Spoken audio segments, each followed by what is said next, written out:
The undeniably cheerful Ladybird poppy, its name alone enough to win over hearts, is a delightfully uplifting presence with large scarlet heads and distinctive black ladybird spots at the base of each petal.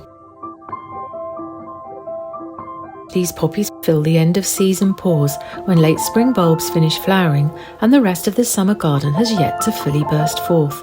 Sowing the seeds at fortnightly intervals gives a continuous display into early autumn. Planted en masse, these gorgeous glowing bowls transform a garden into a living impressionist landscape.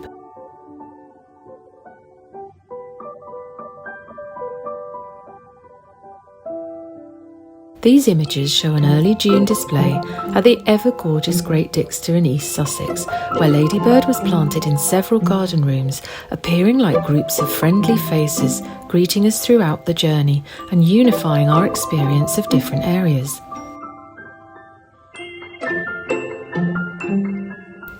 We decided we really must grow these cheery poppies, as it is impossible to leave the ever-evolving Great Dixter without a head buzzing with new inspiration. But since then we've noticed that professional advice on growing Ladybird is slightly contradictory, and the differing information gets a little confusing. Are they easy to grow or complicated? Is direct sowing best or raising under glass and pricking out? Plus, purchaser reviews sometimes complain that seeds don't germinate. We digested the slightly contradictory findings and drew up our own plan for sowing, which we will share with you in this video. But first, a further look at Ladybird's charms, because there are a few more virtues of this poppy to extol. So how can the striking red and black combination work so perfectly with absolutely every other colour and form? It's not just the Dixter magic. Ladybird looks pretty fabulous with everything. Set against electric green flowers and foliage, like euphorbia and Japanese spirea gold mound, they create impact through colour contrast, and are equally charming with pink cottage garden style gladiolus, foxglove and aquilegia. And just like those partner plants, poppies are rich in nectar and pollen, so providing an important food source to bring bumblebees and other pollinators into the garden.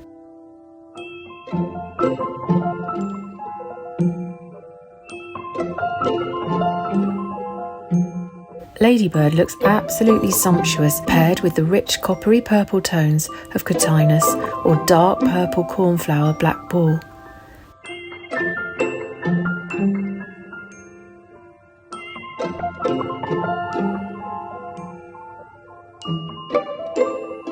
Bright splashes bring an extra level of charm to a tapestry of cool whites and blues.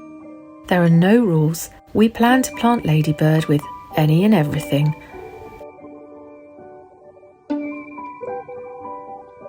Stay right here to find out how.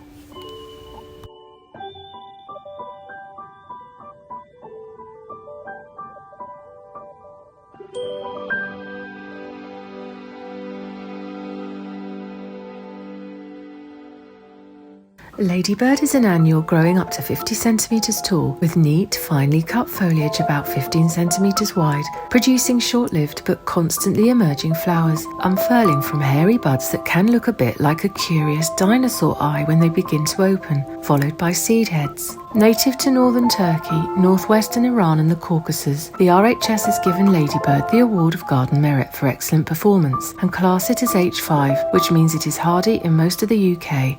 Even in severe weather, that's equivalent to USDA zones 7B to 8A. So, is Ladybird really as easy to grow as many sellers assure us? Do we just need to scatter seeds in early spring, or is a more complicated process necessary?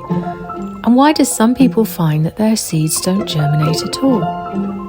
Well, first off, it is sometimes suggested that Ladybird does well on poorer soils, like its cousin the field poppy, but in fact the RHS recommends deep, fertile soil, well drained with a loose structure, that can be acid, alkaline or neutral. So a garden on thick, waterlogged clay will have plenty of nutrients to provide, but will also need a decent amount of bulky organic matter dug in to improve soil structure and drainage.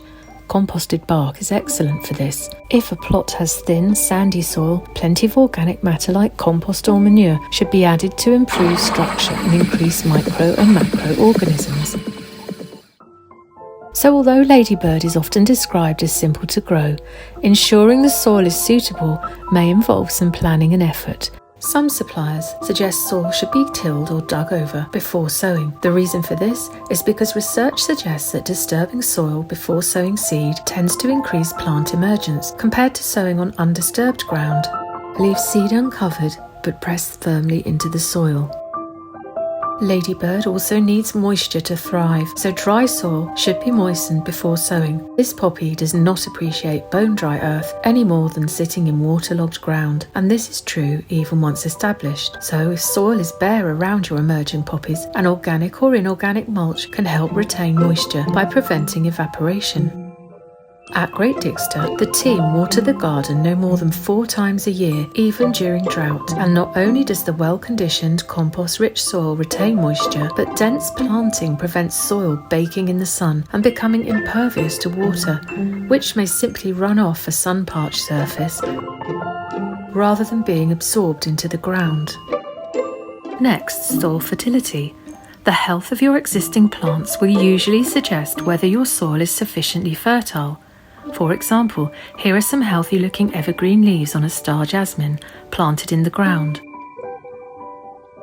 And on the left, the yellowing leaves of an identical 6-foot plant growing from soil in a smallish-sized pot, which I have, shamefully, neglected to fertilise for several years running. The difference in available nutrients is evident from the colour of the foliage. The presence or absence of worms can also indicate the level of soil fertility. So dig up a 6 by 6 inch chunk of soil, and if you find at least 3 worms, that is acceptable, but 5 or more is excellent. At Great Dixter, every few years the garden team enrich the earth in springtime by digging in a fertiliser such as blood, fish and bone. Ladybird thrives best in full sun and will cope with exposed sites, so select a south or west facing position with over 6 hours direct sunlight per day.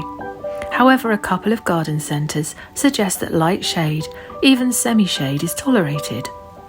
Every garden has its own little microclimate and quirks, and a packet of seeds gives a chance to experiment in a way that buying a single established plant doesn't permit. It's an opportunity to take risks with just a few earmarked sacrificial seeds and see if you can get them to grow in an unexpected place. Given the right conditions, Ladybird will also self-seed around the garden, and if you don't want new seedlings popping up, then remove seed heads for ornamental use indoors. Sow in spring for summer flowers or in autumn to get established for the following year. In spring it takes up to 4 weeks to germinate, up to 12 to flower. Thin seedlings to at least 20 centimetres apart. Not everyone favours the direct sowing method. Some Ladybird enthusiasts recommend sowing under cover to germinate, then transplanting out. Poppies hate root disturbance, so growing in individual cells using biodegradable coir or paper pots increases the ability to plant out with minimal disturbance. An interesting twist on the process comes from plant expert Rosie Hardy, a 24 times gold medal winner at the Chelsea Flower Show. This technique is based on the seed's photoreceptor responses to changes in daylight levels. We will outline the method here, and we've left a link to the more detailed video from Rosie Hardy below. This approach is suited to a greenhouse, cold frame or windowsill. Sprinkle about 100 tiny Ladybird seeds onto the surface of a compost-filled pot. Remember to dampen the soil. Fool the poppy seeds into thinking they are underground by placing a flat slate or suitable item like an upturned dish over the top of the pot. After 5 days, remove the slate for an hour, then replace, and about 10 days later, seed will start germinating. Once you see this, remove the slate and lightly cover the soil with vermiculite, which has aeration properties combined with water holding capacity. Once both the initial 2 seedling leaves and the start of the first real leaves can be seen, that's when you prick your Ladybird seedlings out. Armed with our Ladybird research, we're going to try out multiple methods for comparison, including germinating Ladybird on a windowsill, direct sowing into well-drained fertile ground, and plus we will direct sow into an ornamental container filled with compost to see how Ladybird poppies fare in pots. It will all be a bit like bread making or baking with poppy seeds. The preparation of many ingredients comes first, then poppy seeds are added, and eventually you get to sample the whole thing and hopefully it's a delicious success. We'll come back to you later in the summer season with the results of our Ladybird trials. Let us know your stories too.